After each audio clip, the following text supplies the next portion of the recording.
On va enchaîner directement et on fera peut-être une petite séance de questions, mais à la fin des deux interventions, donc avec Nelly Collier. Donc Nelly est de formation restauratrice d'art graphique. Elle a travaillé au château de Versailles et puis surtout responsable de travaux d'art dans le pôle restauration des archives nationales, donc gestion de tout ce qui était conservation préventive, etc. Et donc évidemment plan de sauvegarde. Et depuis, elle a quitté Paris pour la Suisse, donc pour un poste de responsable du département de la conservation de la bibliothèque de Genève. Donc Genève qui a toujours eu en fait des programmes, notamment de mutualisation sur les plans de sauvegarde, donc un sujet qui était très développé là-bas. Et puis depuis juin 21.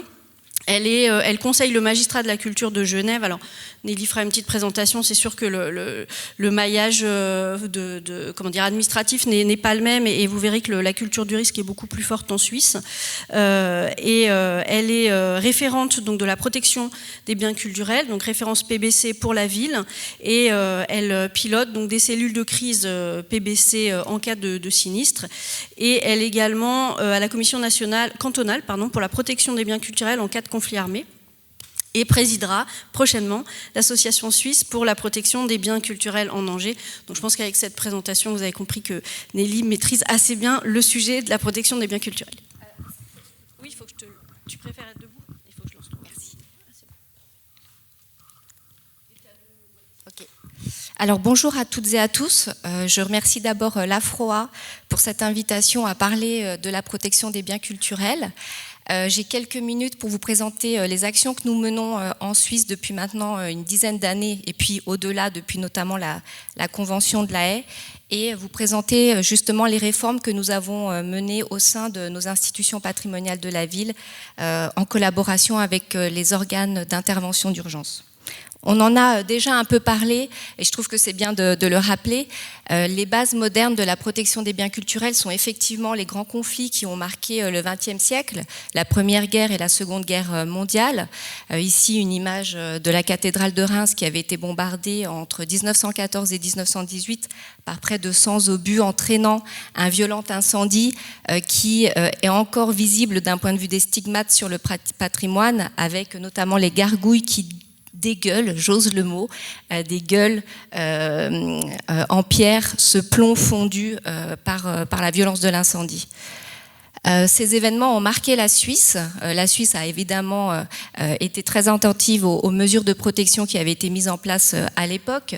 Ces images ne sont pas sans rappeler ce que présentaient tout à l'heure Mylène et Marie sur les procédures d'intervention d'urgence, souvent avec des besoins de fortune pour protéger des biens patrimoniaux dans les jardins, des bâtiments historiques ou dans les musées.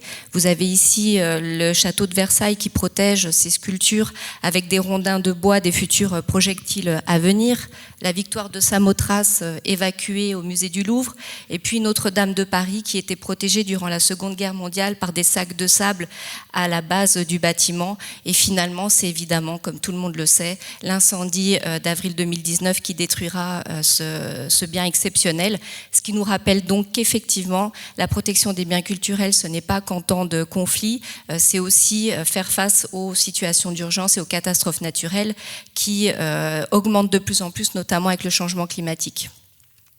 Alors j'ai aussi voulu remettre une image évidemment en pensée avec nos collègues ukrainiens qui subissent très fortement ce conflit. Vous voyez ici une sculpture qui est elle aussi habillée de ces sacs de sable et qui est non sans rappeler voilà, une autre image du château de Versailles durant la Première Guerre mondiale avec les mêmes processus de protection.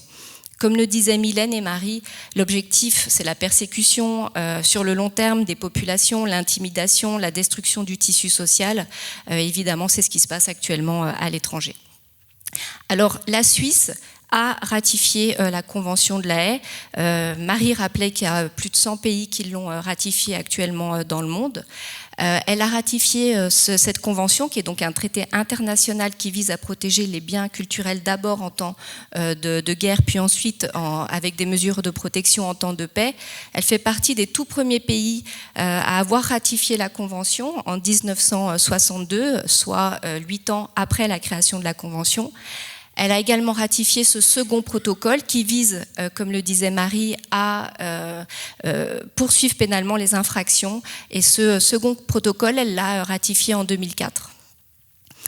Il faut savoir qu'en Suisse, on a la chance d'avoir un outil législatif qui est vraiment un arsenal qui a été développé justement par rapport à la Convention de La Haye. On a donc une loi qui s'appelle la LPBC, la loi pour la protection des biens culturels, qui a d'ailleurs changé de nom récemment. C'est la loi fédérale sur la protection des biens culturels en cas de conflit armé, de catastrophes et de situations d'urgence. Et ce changement est intervenu en 2015, puisque la réalité que tout le monde connaît, c'est que la Suisse est un pays plutôt neutre. Le risque de guerre est, on va dire, plutôt faible. Le risque de conflit interne est plutôt faible.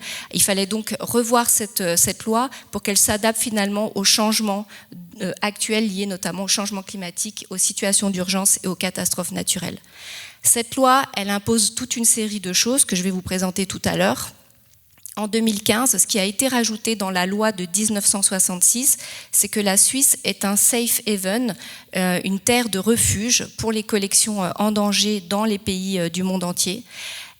Cette loi a rappelé l'obligation de la position du logo, enfin du bouclier bleu sur les bâtiments patrimoniaux. Et elle indique aussi très nettement l'obligation d'instruction du personnel d'institutions culturelles.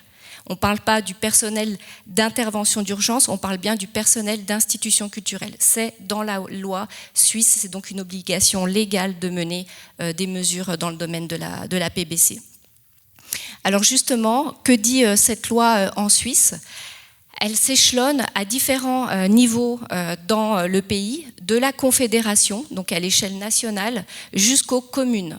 Toutes les actions que nous menons, nous, à Genève, dépendent donc de la commune. À l'échelle de la confédération, le rôle dans le domaine de la PBC, c'est la coordination internationale, c'est justement l'accompagnement dans des conflits comme ceux que connaissent actuellement l'Ukraine. C'est la documentation de sécurité et la mise en place de l'inventaire PBC pour présenter les collections d'importance nationale ou locale. Les tâches de l'OFPP, c'est l'Office fédéral de la protection de la population, qui est l'organe compétent pour le déploiement de cette réglementation.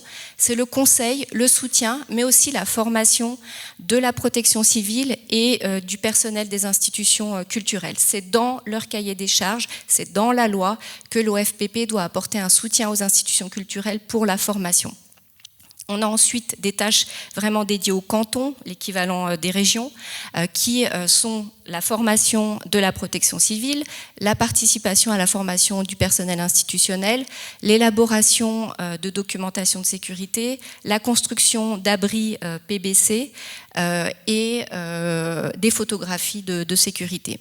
Et enfin, à l'échelle des communes, donc par exemple Genève, on a une obligation qui rentre dans un règlement d'application de cette loi qui nous impose la construction d'abris PBC, la formation, les plans d'urgence et l'acquisition de matériel. D'une certaine manière, ce que j'essaye de vous dire à travers ça, c'est qu'on n'a pas le choix. Voilà. En Suisse, il y a donc un inventaire PBC qui est public, qui existe depuis 1988, qui rassemble environ 10 000 objets. Alors quand on parle d'objets, un musée, le musée d'art et d'histoire, la bibliothèque de Genève, le musée national suisse, c'est un objet qui contient 2, 3, 4 millions d'objets. Et cet inventaire va permettre de débloquer un certain nombre d'actions, de subventions et d'accompagnement dans les projets PBC. Il est en ligne sur un site de géo-information. Ce site, il est sous la responsabilité du canton, précisément, qui va intégrer, vous voyez sur cette slide, sous la forme des logos du bouclier bleu, tous les sites identifiés comme d'importance nationale ou régionale. Quand vous cliquez sur le logo, vous arrivez sur une fiche généraliste qui ne va évidemment pas donner d'informations sensibles concernant la sécurité des collections, mais qui va indiquer quel est le type de bien et quelle est son importance en cas d'intervention. On a aussi la chance, compte tenu de cette législation, de cette LPBC de 1966 révisée en 2015, d'avoir donc l'artillerie qui va avec.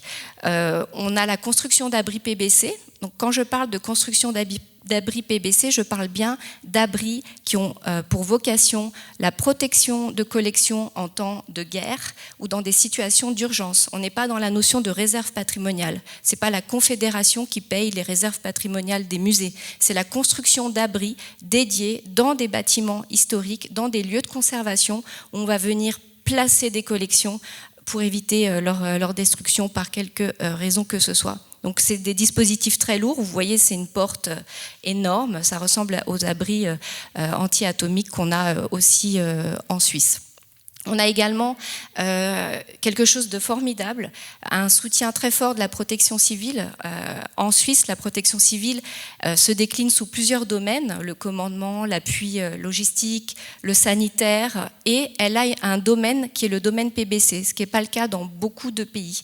C'est-à-dire qu'on a une branche que l'on retrouve justement à l'échelle des cantons et des communes, qui est dédiée à une force supplémentaire au travers de spécialistes PBC qui sont formés et qui sont formés à la fois par la Confédération et l'Office fédéral de la population, mais aussi par les institutions culturelles.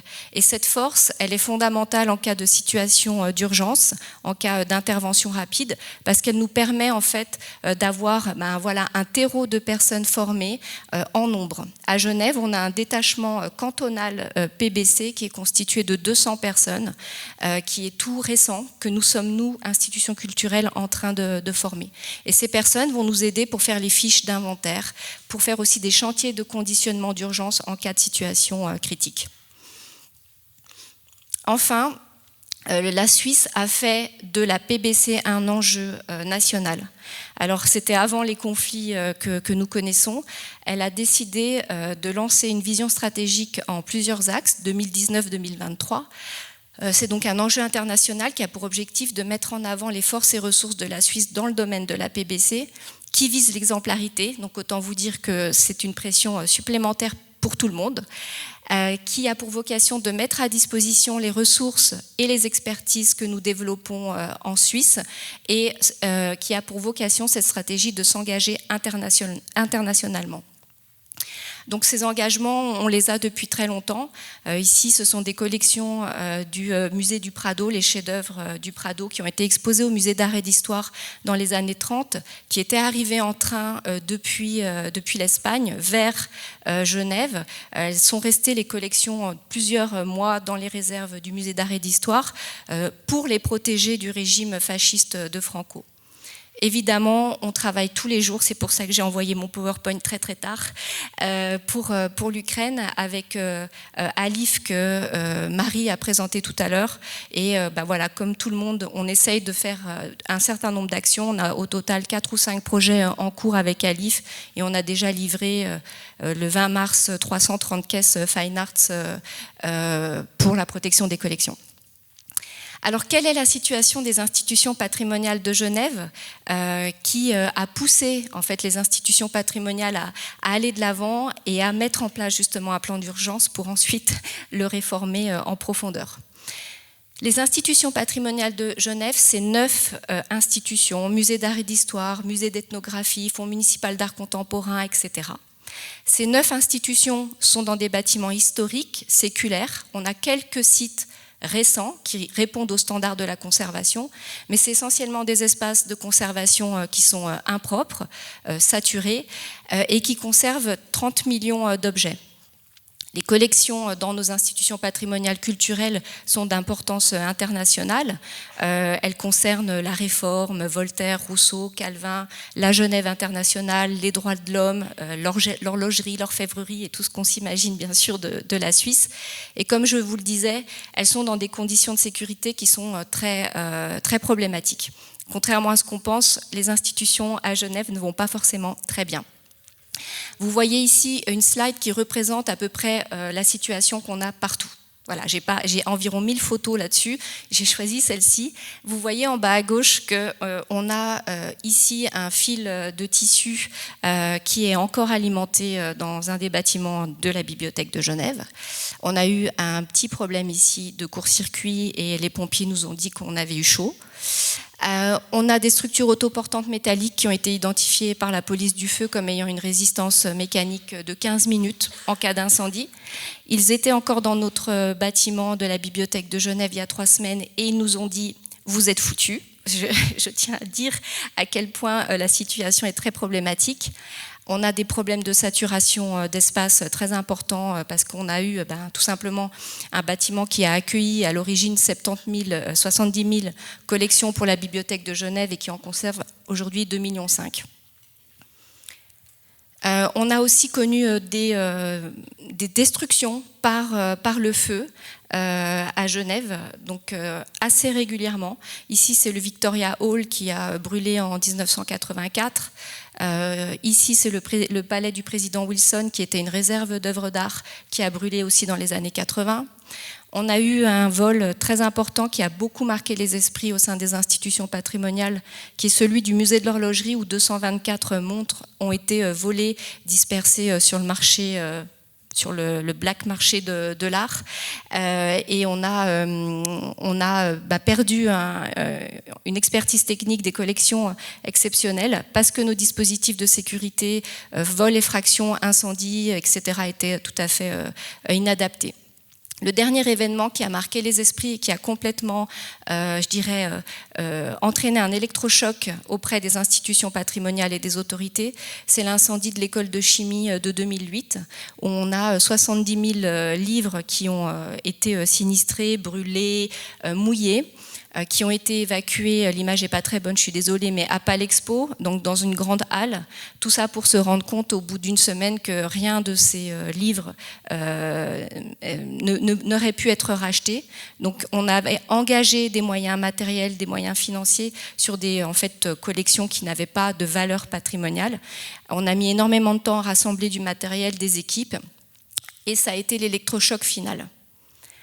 On a donc créé en 2008 un comité protection des biens culturels qui a donc maintenant 14 ans. Ce comité, il a été validé par le conseil administratif, qui est une autorité à Genève. Il a rassemblé, durant sa première réunion, 12 personnes, donc directeurs d'institutions, services d'incendie et de secours, l'équivalent du SDIS, direction des systèmes d'information, direction du patrimoine bâti, l'équivalent des monuments historiques. La réunion qui a suivi après celle-ci, face à l'importance des travaux qui étaient à mener dans le domaine de la PBC, a entraîné un découragement. Il n'y avait plus que 3 personnes à la deuxième réunion. Et maintenant, depuis 14 ans, on se réunit à peu près 2 fois par an. Et vous voyez, la prochaine a lieu en juin et nous sommes 55. Il y a tous les musées de la ville qui sont représentés, tous les partenaires externes, pompiers, protection civile et ceux que j'ai cités précédemment. C'est une obligation d'y siéger. Et nous avons également des membres invités qui viennent prendre de l'information et créer du réseau d'entraide. Nous avons l'ONU, le Haut Commissariat aux réfugiés, le Comité international de la Croix-Rouge et bien d'autres. Alors qu'est-ce qu'on fait au sein de ce comité? On va travailler sur les plans d'urgence. C'est là qu'est né notre premier plan d'urgence en 2011, qui a été réalisé à l'époque pour la bibliothèque de Genève, parce que c'était l'institution la plus problématique. C'est aussi au sein de ce comité qu'on a travaillé sur l'élaboration des fiches de sauvetage, quelle forme, comment elles devaient être stockées, conservées et accessibles. C'est aussi au sein de ce comité que nous organisons des formations 1 fois par an. Alors, c'est une obligation. On doit faire une formation 1 fois par an dans le domaine PBC. Cette formation, elle sera soit organisée par le musée d'art et d'histoire, soit la bibliothèque de Genève, soit le musée d'ethnographie. Et toutes les institutions, les spécialistes doivent venir suivre cette formation. C'est aussi dans ce comité que nous organisons les exercices et que nous menons des travaux sur l'acquisition d'un matériel mutualisé et efficace sur un sinistre réel. Enfin, c'est l'organe qui permet d'établir un bilan qui est remis aux autorités politiques et qui permet tout simplement de répondre aux obligations légales dont je parlais tout à l'heure, à savoir la LPBC. Donc finalement, au sein de ce comité, on travaille de manière collaborative, en réseau, on échange nos compétences, on prend les compétences des autres, par exemple ceux qui ont des collections numismatiques, des collections du musée d'ethnographie et qu'on retrouve dans d'autres institutions en termes de matérialité de support, eh bien on va échanger des manières de procéder, on va créer du lien et au travers de ce comité, on va aussi renforcer des équipes qui sont parfois en sous-effectif dans un musée. Par exemple, nous on a beaucoup de spécialistes à la Bibliothèque de Genève, ces spécialistes sont intégrés dans les plans d'urgence des autres institutions. Alors, qu'est-ce qu'on a fait très rapidement dans ce constat, on va dire, relativement inquiétant des institutions patrimoniales? Et pour appliquer ces obligations de la LPBC, on a d'abord fait toute une série d'audits internes. Pour nous, c'est vraiment le point de départ de toute opération PBC au sein d'une institution patrimoniale. On estime qu'il n'y a que comme ça qu'on peut vraiment savoir, évidemment, quels sont les risques réels avérés, la survenance possible, la probabilité que le sinistre ait lieu. Et ça permet finalement de vraiment focuser les priorités de manière cohérente, intelligente, surtout quand on a des ressources limitées. On a donc élaboré un plan d'urgence. Comme je vous le disais, la toute première institution, c'est la Bibliothèque de Genève qui l'a eu. Le premier plan d'urgence faisait à peu près 250 pages, donc un plan classique avec un organigramme, une chaîne d'alerte, des noms, des numéros de téléphone, des listes de fournisseurs, des listes de matériel, des plans, des listes de collections prioritaires et des scénarios dans tous les sens. Donc s'il se passe ça, il faut faire ça. Si ça se passe là, la zone de repli, elle est ici, etc., etc. Ce plan, il a donc été décliné dans toutes les institutions de la ville, sous sa même forme, pendant quasiment 9 ans. On a parallèlement lancé des formations, donc dès 2012, très activement, grâce aux pompiers et grâce à la protection civile. On ne les remerciera jamais assez. On travaille tous les jours avec eux. Tous les jours, ils nous apportent leurs compétences et leur expérience. Ils nous mettent aussi à disposition des infrastructures. Ici, c'est un centre de formation dédié à l'école latine, aux futurs sapeurs-pompiers, où on va en fait faire des mises à feu, comme vous en verrez probablement beaucoup aujourd'hui dans les slides, où on va aborder les questions pratiques, théoriques autour de la PBC. Jusqu'en 2018, ce qui est important de mentionner, c'est qu'on ne travaillait que les aspects intervention terrain. C'était vraiment le sauvetage. Évaluation de la zone sinistrée, stabilisation de la zone sinistrée, évacuation, tri, traitement. On travaillait que sur ces aspects-là. On présentait en plus notre plan d'urgence pour que chaque membre, ici, toutes les personnes que vous voyez, c'est du personnel institution culturelle qui a donc l'obligation d'être formé selon la loi, auquel s'ajoutent nos collègues de la protection civile qui suivent la même formation. Donc on abordait ces questions-là. On n'abordait pas du tout encore les notions de cellules de crise. On a aussi fait l'acquisition de matériel, on a commencé tout petit. Je tiens à préciser qu'évidemment, on n'avait pas de budget pour ça. En 2012, on avait l'équivalent de, que je ne dise pas de bêtises, l'équivalent de 150 € pour acheter du matériel PBC au sein de la Bibliothèque de Genève. Il a fallu faire des acquisitions sur des budgets de fonctionnement, sur des budgets bureautiques, etc., d'entretien du bâtiment pour essayer de commencer à avoir du matériel. On a créé finalement des réserves de matériel dans l'ensemble des institutions petit à petit, parce qu'on pouvait le défendre au sein de ce comité comme étant une nécessité absolue. Aujourd'hui, toutes les institutions de la ville ont du matériel dans leur bâtiment, qui est inventorié, qui est partagé à l'ensemble des membres du comité, qui est donc mutualisé. Il est stocké pour la Bibliothèque de Genève dans un espace externe au site. Et vu que nous avons fait plusieurs sauvetages réels, on a aussi revu notre manière de ranger les choses.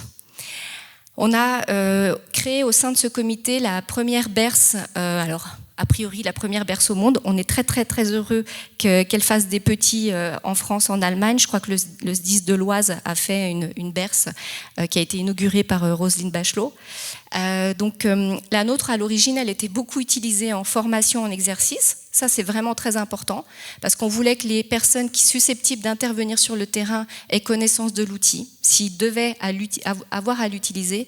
Même chose pour la protection civile, pour qu'ils puissent savoir où se trouve le matériel et comment utiliser ces équipements et gagner du temps, puisque c'est ce qu'on cherche à faire en situation réelle. Donc cette berce, elle est stockée dans un des sites de la ville de Genève.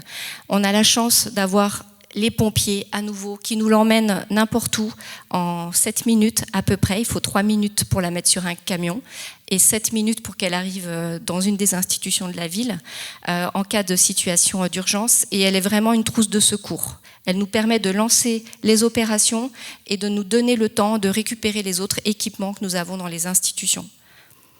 On a également développé en complément de notre plan d'urgence une base de données qui rassemble les collections considérées comme prioritaires, qui sont classées par site. Vous cliquez sur un site et vous entrez en fait dans une base de données qui va vous donner une description topographique des différents plans d'accès, d'approche pour vous mener jusqu'à l'objet. Alors cette base est aujourd'hui obsolète, on est en train de mettre un autre outil, si j'ai le temps je vous en parlerai tout à l'heure, mais il a montré ses limites. Enfin, dans le cadre de ce comité et de manière systématique au plan d'urgence et à la formation, on fait un exercice. Donc c'est une obligation au sein du comité, il y a la rédaction du plan d'urgence, il y a la formation, il y a l'exercice. Donc voilà, 2022, on a un très grand exercice qui est en train de s'organiser en octobre. On vous invite, si vous voulez venir voir, qui se déroulera dans notre réserve patrimoniale du Carré Vert. Bon, voilà. Les pompiers ont voulu aussi jouer l'évacuation de blessés jusqu'au bout. Durant ces exercices, on a testé l'intégralité de nos plans, justement, et on a vu un certain nombre de limites que je vais vous présenter tout à l'heure. Donc là, la phase de stabilisation, évacuation, tri, préparation des opérations. Alors, finalement, de 2009 à 2018, on voit qu'en ville de Genève, on a mis l'accent sur le plan d'urgence. Pour nous, c'était la première chose à faire. On a ensuite mis l'accent sur le matériel et sur des expertises en amont et les formations pompiers et les exercices. On a changé de position radicalement en 2018, où on s'est rendu compte que finalement, le plan d'urgence devait prendre une place beaucoup plus petite et on devait tout axer sur un programme de formation interinstitutionnel avec nos partenaires externes pour gagner en efficacité et en agilité sur le terrain. Donc aujourd'hui, notre accent est mis sur la formation, sur les exercices, sur l'entraide et sur la priorisation. Qu'est-ce qui s'est passé? Pourquoi on est arrivé à cette conclusion? Eh bien, on a reçu un nouveau dépôt, la réserve patrimoniale du Carré Vert, qui est le coffre-fort de la ville de Genève, où sont rassemblées toutes les collections les plus précieuses de la ville, musée d'art et d'histoire, musée d'ethnographie, fonds municipal d'art contemporain, etc. C'est un vrai coffre-fort qui est plus protégé qu'une banque suisse.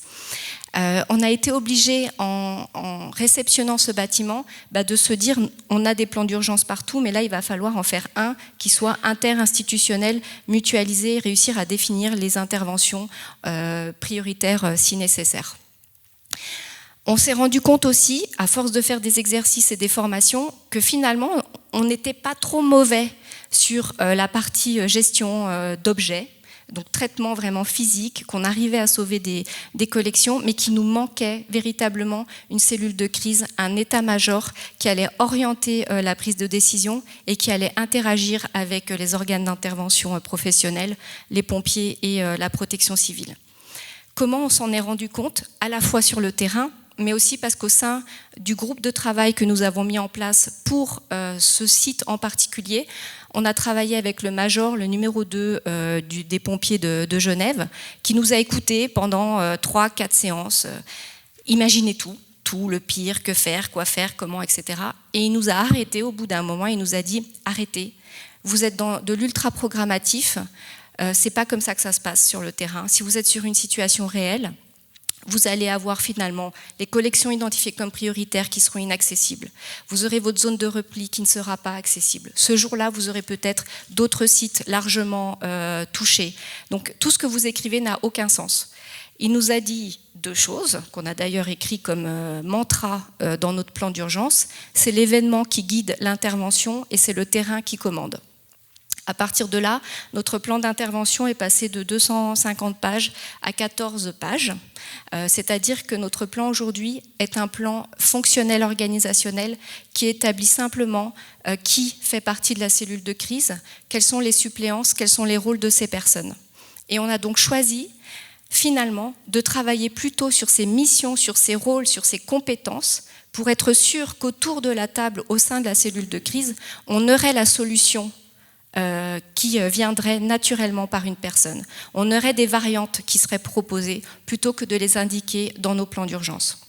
D'ailleurs, quand vous parlez avec les pompiers, je crois qu'il y en a dans la salle, ils n'ont pas des tonnes de plans d'urgence pour chaque type de situation. Ils ont des outils organisationnels, des systèmes d'alarme, des rôles et des missions qui sont définis, et c'est comme ça que ça se passe. Donc, finalement, notre plan devait permettre de l'agilité sur le terrain.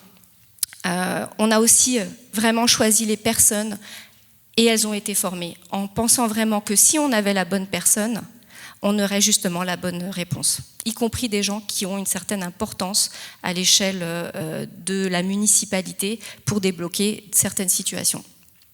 On a donc suivi une formation à la cellule de crise et on a constitué une cellule de crise dans chacune de nos institutions. C'est un schéma qui est basique, mais c'est le schéma qui veut dire tout. Ici, chez nous, la cellule de crise institutionnelle, elle est dirigée par un RIP, c'est le responsable d'intervention PBC, qui va s'adjoindre les compétences d'un responsable sécurité, d'un responsable bâtiment, de la direction du département de la culture, de la direction de l'institution, un spécialiste conservation-restauration, un responsable logistique, nos partenaires externes, les assurances. Et nous avons un poste qui s'appelle l'officier de liaison. Et c'est l'officier de liaison qui monte au poste de commandement du SDIS et qui va venir faire le relais entre ce qui se passe au niveau du poste de commandement pompier et ce qui se passe dans notre cellule de crise à nous, quand les pompiers sont encore à la manœuvre sur site. On a en plus des aides à la conduite, ce qu'on appelle des astreints protection civile, qui vont nous aider à tenir un journal d'intervention, qui est vraiment le procès-verbal de l'intervention. C'est la slide que je voulais changer ce matin, j'ai pas eu le temps, mais pour mettre en place cette cellule de crise, on a arrêté de faire nos formations terrain. Et on a commencé à faire des formations uniquement dédiées état-major cellule de crise. Et maintenant, on fait ce qu'on appelle des tabletops, c'est-à-dire que vous créez un événement fictif et vous devez le résoudre en cellule de crise. Pour faire ces formations, on a été accompagné d'un colonel et on a appris les préceptes militaires de communication, d'appréhension du problème, de conduite, de priorisation, également des éléments de langage pour mener des rapports d'orientation, des rapports de situation et gagner en efficacité. On a aussi appris à formuler des variantes et c'est ces variantes-là qui en fait allègent clairement les plans d'urgence. On a appris aussi à tenir les panneaux de conduite qui sont tenus en fait dans toutes les situations de crise. Alors nous, on est parti petit avec des formats papier. Quand vous êtes dans des grandes cellules de crise, c'est des écrans, évidemment. Et finalement, on a essayé de comparer avec nos collègues du SIS, du SDIS, nos modes opératoires pour pouvoir se calquer véritablement sur leur manière de travailler. Donc finalement, le COS, le commandant des opérations de secours, c'est le même terme en Suisse, il a une conduite stratégique, il correspond chez nous dans notre cellule de crise au RIP, au responsable d'intervention PBC qui pilote la cellule de crise. L'officier de garde incendie, il a une conduite tactique, ce qui correspond chez nous au conservateur restaurateur qui va venir apporter des informations sur la nature des collections, leur sensibilité, leur fragilité. Et on a les chefs d'engin sur le terrain qui correspondent dans nos équipes aux chefs de post-traitement. C'est vraiment ceux qui dirigent les postes tri, post préparation à la congélation, etc. Quand vous regardez des cellules de crise pompiers, ici c'est le sinistre du Sacré-Cœur qui a donc une grande église genevoise qui a brûlé en 2018 où on a coordonné le sauvetage des biens culturels après le retrait des des pompiers, justement. Vous voyez ici le numéro 1 des pompiers, qui est le commandant Schumacher, qui est en train d'écouter dans un ordre bien précis, comme celui qu'on voit visuellement sur le schéma de cellule de crise que je vous ai montré tout à l'heure, les différents intervenants qui vont proposer des variantes, proposer des solutions ou faire des rapports. On voit qu'il y a ces panneaux de conduite qui sont à l'extérieur du poste de commandement César 71 et on a en fait l'appréhension du problème. Et ici, si j'arrête de bouger, il y a écrit PBC, qui est donc finalement, dans le cas de cette intervention, à cette heure-là, 19h50 pour le coup, un problème en deuxième priorité. En fait, on a beaucoup calqué nos modes opératoires sur ces manières de travailler. Finalement, ce fonctionnement cellule de crise, il descend ensuite à tous les échelons. C'est pareil dans le système pompier, c'est pareil dans le système militaire, et bien c'est pareil dans les institutions culturelles. Notre cellule de crise va donner des lignes directrices qui vont descendre progressivement les échelons jusqu'au terrain. Et on fait aussi des cellules bilatérales. Voilà. Alors, pour pouvoir mettre en place ce type de dispositif, on a fait l'acquisition d'un chariot cellule de crise qui est stocké dans un de nos bâtiments et qui peut être amené en tout temps pour nous permettre de nous installer de manière agile, n'importe où, et donc pour pouvoir finalement lancer les opérations et la conduite d'intervention. Il contient des équipements bureaux, post-it, etc., les panneaux de conduite, un ordinateur portable, un vidéoprojecteur. L'inventaire est fait régulièrement, mais maintenant on met quasiment tout sous scellé, comme ça on n'a plus à faire les inventaires. Voilà. Donc notre plan d'urgence, si on le résume, c'est, bon, là c'est une grosse synthèse, un organigramme, des rôles et des missions des personnes, des suppléants, des numéros de téléphone, et puis ça s'arrête là. On a établi des fiches pour chaque typologie de collection, mais sur le terrain, j'ose le dire, on ne les utilise pas, parce qu'on a finalement du personnel qui est formé à la gestion des gestes à mettre en œuvre. Donc ce plan de formation, il touche tous les échelons à Genève, tout le personnel. On a un tronc commun qui doit être sensibilisé à la notion de patrimoine, qui doit savoir évacuer le bâtiment, qui doit connaître les procédures d'urgence et justement l'organisation de la ville en la matière.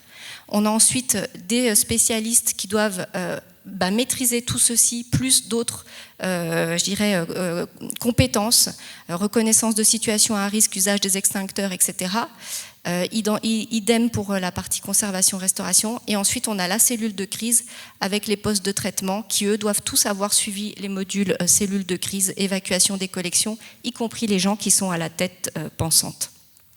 Et tout ça sort du comité PBC que je présentais tout à l'heure. Donc aujourd'hui, on a formé près de 200 collaborateurs à la ville de Genève en 10 ans, auxquels s'ajoutent presque 100 personnes de nos institutions amies, l'ONU, le Haut-Commissariat aux réfugiés, etc. On fait des formations tout le temps. Là, d'ici la fin de l'année, je crois qu'on en donne encore 6 ou 7, y compris à l'INP. On forme, vous l'avez compris, à la fois le personnel institutionnel, mais les institutions culturelles forment aussi la protection civile et le service d'incendie et de secours en tant que primo-intervenant. Donc finalement, c'est un jeu de va-et-vient permanent entre les compétences de chacun, où on va venir puiser ce que chacun sait faire de mieux, mais à la fin, on a un mode opératoire qui est complètement commun. Clairement, on fonctionne de manière militaire. Donc l'Office fédéral de la protection et de la population nous forme à ces conduites d'état-major. Nous formons l'Office fédéral de la protection de la population sur les aspects métiers, sauvetage des collections. Nous formons le SIS au premier geste d'intervention. Il nous forme au mode opératoire en situation d'urgence. Idem avec la protection civile. Enfin, il faut savoir que tous les chefs de cellules de crise, tous ceux qui pilotent la cellule de crise, et c'est très important de le dire, je sais que ce n'est pas forcément possible partout, en Suisse on a réussi à le faire, ce ne sont pas des directeurs et des directrices d'institutions, ce sont des spécialistes de la conservation du patrimoine. C'est-à-dire que quand vous pilotez la cellule de crise, vous allez donner des directives à quelqu'un qui est hiérarchiquement plus haut que vous, mais l'objectif final étant le sauvetage des collections. Et c'est par le biais des formations et parce que la directrice du département de la culture soutient cette démarche qu'on arrive à le faire. Et je vous assure que c'est pas simple tous les jours, mais les formations ont permis de calmer certains égos dont on n'a vraiment pas besoin en situation de crise. On fait tous 24 heures d'intervention avec les pompiers pour voir aussi la manière de travailler. Et voilà, vous passez 24 heures à les suivre dans toutes leurs interventions pour vraiment être éprouvé au stress et puis bien, on va dire, découvrir cette chaîne d'ordonnancement d'intervention. Voilà. Je terminerai avec quelques interventions parce que, hélas, on en a fait beaucoup. Depuis 2018, on a eu 4 sinistres majeurs, donc ça arrive vraiment à Genève. On a eu le département de l'aménagement et de l'urbanisme qui a connu une énorme rupture de canalisation sur près de 1000 mètres carrés. Tout a été inondé avec les archives de registres fonciers qui ont pris l'eau complètement. On a été donc sollicité, lancement de la cellule de crise PBC, travail avec la protection civile. On a fait un sauvetage qui a duré, dans mon souvenir, 1 semaine. Avec toutes les équipes, on a rapatrié la berce. Évidemment, ce jour-là, il neigeait, donc ça ramène des contraintes. Ça permet de tester encore d'autres, je dirais, moyens d'alerte, d'acheminement de ce type d'équipement. On a aussi fait le sinistre du Sacré-Cœur que je vous mentionnais tout à l'heure, avec un incendie majeur qui a ravagé une partie de cette église qui est une des plus grandes de Genève, avec des biens culturels à l'intérieur. On a déclenché le plan PBC avec les pompiers, évidemment. Une fois qu'ils se sont retirés, on a pris le lead et on a lancé la cellule de crise plus le sauvetage in situ. Là aussi, ça a duré environ 1 semaine. On a réquisitionné un théâtre. Ce théâtre n'était pas dans le plan d'urgence, mais on l'a obtenu parce qu'il y avait la bonne personne dans la cellule de crise pour pouvoir mener les opérations. Et nos missions s'arrêtent quand les collections sont mises à l'abri dans des dépôts sécurisés, bien sûr. Enfin, l'avant-dernier sinistre que nous avons mené, c'est le musée d'art et d'histoire. Il n'y a pas eu du tout de presse dessus, la ville n'a pas voulu communiquer, mais il y a une tempête qui est passée sur Genève en juillet 2019, qui a entraîné la mort d'une personne sur le lac. Toutes les institutions ont pris l'eau, sauf la réserve patrimoniale du Carré Vert. Ici, c'est le musée d'art et d'histoire où toutes les catacombes, pour celles et ceux qui connaissent Genève, ont été inondées intégralement avec 500 sculptures à l'intérieur, dont des terres crues. On a lancé la cellule de crise et on a travaillé avec les modes opératoires qu'on a développés et mis en place. Pendant 8 heures, la crise dure, vraiment la crise nocturne, on va dire, et puis 5 jours post-sinistre. Enfin, j'ai envie d'en parler quand même. On a traité du sommet Biden-Poutine qui, visiblement, n'était pas une bonne chose, avec les mêmes préceptes d'intervention d'urgence. C'était pas des risques évolutifs, il n'y avait pas de l'eau qui coulait sur des collections, ni le feu qui prenait dans le bâtiment, mais on nous a confié l'évacuation des collections patrimoniales du lieu qui avait été identifié pour la rencontre Biden-Poutine, avec seulement une dizaine de jours pour se préparer dans des conditions extrêmes, puisqu'il faut s'imaginer que quand il y a un sommet comme celui-ci, la villa est intégralement rénovée comme dans les émissions de télévisées, alors qu'elle attendait des rénovations depuis 15 ans. On a dû sortir les collections vulnérables, fragiles, qui étaient sur le passage, puisque dans cet événement, la villa de 1780 allait recevoir 400 personnes des 2 corps diplomatiques différents. La villa n'avait jamais vu autant de monde, il y a 16 personnes par an qui rentrent dedans. On a dû vérifier tous les inventaires, évidemment. On a dû faire du bâchage préventif, et ça, c'est vraiment pour ça que je parle de PBC, c'est qu'on devait travailler en simultané avec des entreprises qui ponçaient, qui peignaient, qui trouaient, en même temps que vous avez des collections, chose qui n'arrive jamais dans les situations normales. On a dû retirer des outils considérés comme dangereux, des cuillères en l'occurrence. Et vous voyez ici donc, des personnes qui interviennent en faisant des travaux de conservation, restauration, stabilisation. On devait à la fois évacuer des centaines de collections alors que le parapet n'était pas disponible.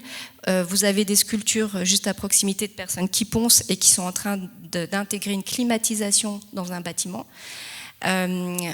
Des interventions comme celle-ci avec des découpes à proximité des collections, du ponçage à côté du parquet, de la peinture, donc des contraintes extrêmes qui sont très proches du terrain. où vous devez vraiment en fait trouver des solutions rapidement et réussir à travailler tous ensemble avec pour objectif que les collections à la fin s'en sortent bien. On avait les routes qui étaient refaites alors même que ce jour-là, les 200 collections devaient partir. Si vous n'avez pas une cellule de crise, c'est pas possible de fonctionner. Voilà. Et enfin, vous avez les journalistes qui font n'importe quoi. Avec des éclairages à côté des tableaux, des enceintes sur du mobilier à l'inventaire, qui ont d'ailleurs, ça a d'ailleurs entraîné des destructions. Ce que j'aimerais vous dire simplement, c'est que voilà, ça va faire 14 ans qu'on travaille dans le domaine PBC. On est très actifs, mais c'est aussi parce qu'il y a une loi qui nous pousse à le faire. Il y a aussi des gens qui sont très motivés, très engagés. Parfois, on me parle de ressources financières. En évoquant la Suisse, on pense ressources financières. Il faut savoir que la majorité des projets que nous menons, ils naissent des personnes, des compétences. On fait énormément de principes train the trainer, où on va former des gens qui vont ensuite former les autres. Ce qui nous a coûté cher, c'est la BERS PBC, oui. Ce qui a coûté cher, c'est la première formation cellule de crise avec le colonel, oui. Aujourd'hui, c'est l'Office fédéral de la protection de la population qui nous accompagne à titre gratuit. Si ça fonctionne, et je touche du bois, c'est parce que la PBC, elle irrigue tous les niveaux à l'échelle nationale de la Confédération jusqu'aux communes, que ça reste aussi une démarche profondément traditionnelle de se préparer en Suisse à tout et au pire. Donc c'est presque plus facile, j'ose le dire, qu'en France, parce que vous avez une démarche qui est déjà de l'ordre du civisme, et pareil dans les institutions, de l'ordre de la culture institutionnelle. Et aussi parce qu'on a le soutien de la direction du département de la culture et de la transition numérique. Il faut savoir que notre directrice, qui dirige 1400 personnes, suit la formation cellule de crise. C'est vous dire à quel point c'est intégré. Voilà, je vous remercie de votre attention et je suis à disposition pour des questions. Voilà, merci.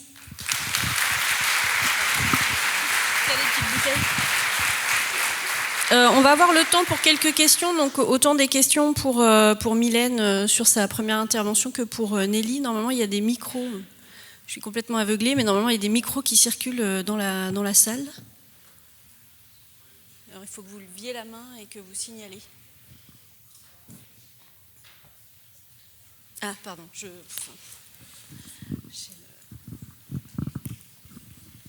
Bonjour. Vous avez fini justement en parlant de la Suisse et de l'engagement civique. Il me semble qu'ils ont une obligation de 3 jours de service militaire, quelque chose comme ça. Il me semble-t-il. Est-ce que dans ce cadre-là, vous envisagez des formations? Enfin, voilà, question. Alors oui, tout à fait. On en reçoit beaucoup justement par ce biais-là, des personnes qui sont qui arrivent par le biais de ce service civique et que l'on va accompagner. D'ailleurs, on fait régulièrement dans ce cadre-là des chantiers de conditionnement sur des objets qui n'ont pas d'importance patrimoniale. C'est souvent un patrimoine documentaire qu'il faut remettre en boîte, où on va en fait exercer avec eux des gestes de base, parce qu'on pense potentiellement que peut-être ces personnes un jour interviendront avec nous.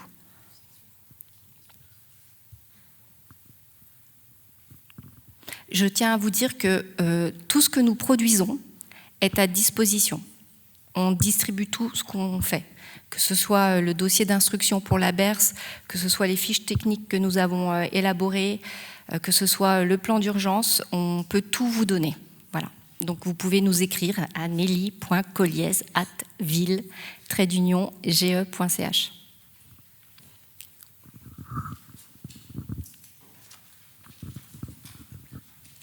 Oui, bonjour.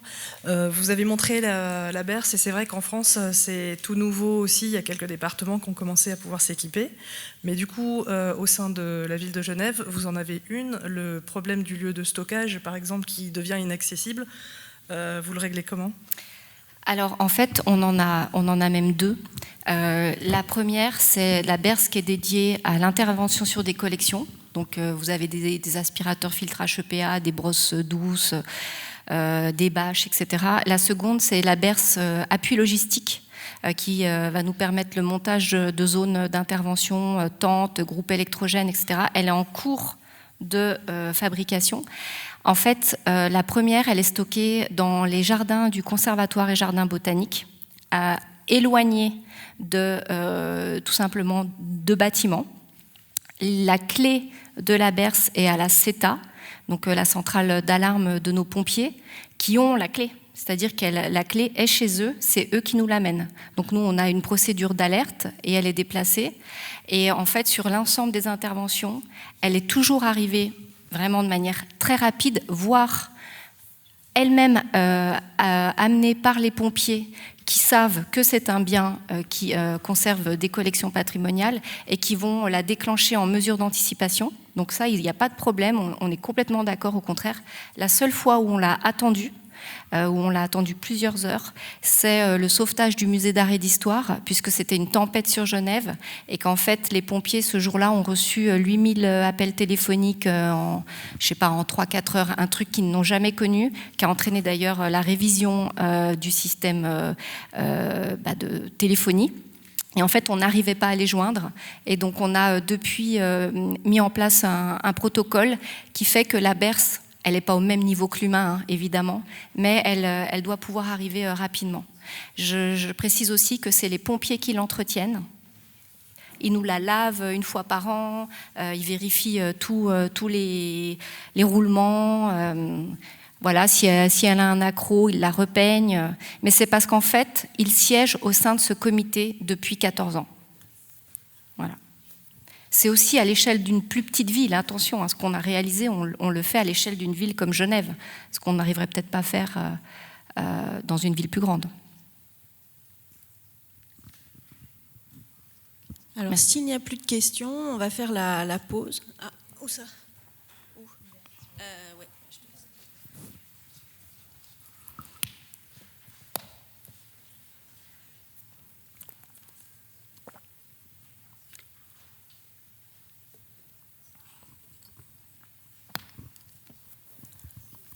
Merci.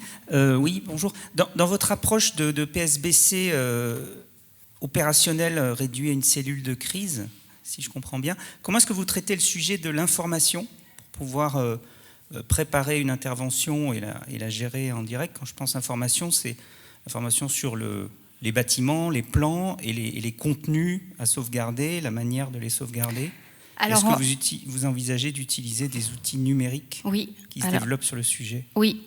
On a en fait cet outil qui s'appelle la main courante Ville de Genève, qui est un outil interinstitutionnel développé par le département des systèmes d'information et de la communication, qui est en fait un outil qui a un onglet par site et qui en fait peut être ouvert partout avec des accès VPN et tout ce qu'on veut, et qui est aussi accessible dans le poste de commandement le César 71 des pompiers. C'est un outil qui nous permet de créer ce fameux journal d'intervention. Donc ça, on l'a vécu sur le terrain parce qu'il faut faire un procès-verbal de l'intervention quand vous prenez des décisions, quand il y a des responsabilités qui se posent, quand vous faites une intervention pour un tiers privé, qu'il ait bien conscience, par exemple, que le matériel qui sera utilisé potentiellement devra être acheté à ses frais, quand c'est un tiers privé. Hein. Et en fait, dans cet outil, on peut créer un événement et on a en plus accès à l'ensemble des consignes. Et il vient chercher en fait sur nos bases de données, il vient chercher sur notre data, sur l'intranet, les informations qui sont mises à jour 2 fois par jour. Donc c'est pareil, par exemple, on a la base de données Muséum Plus que tout le monde connaît. Nos fiches sont dans Muséum Plus et cet outil va aller chercher les fiches dans l'outil Muséum Plus. Donc on travaille comme ça. Et il est nouveau, cet outil, et il sera testé lors de l'exercice de 2022. Peut-être qu'on se rendra compte que ce n'était pas une bonne idée. Voilà. Donc, durant l'exercice d'octobre 2022, on teste la formation des primo-intervenants pompiers, la formation du détachement cantonal des 200 personnes. On teste également cet outil et on va tester les bâches de protection et les manipulations qui font l'objet du projet avec le CSTB à à Paris. Et un outil de traçabilité élaboré par la HEARC Neuchâtel qui s'appelle Diesos. Voilà. Bon, on va faire la pause. De toute façon, Okay. Les intervenants participent à la pause. Donc, si vous avez des questions pointues pour Nelly, vous pourrez lui poser pendant la pause. Merci beaucoup.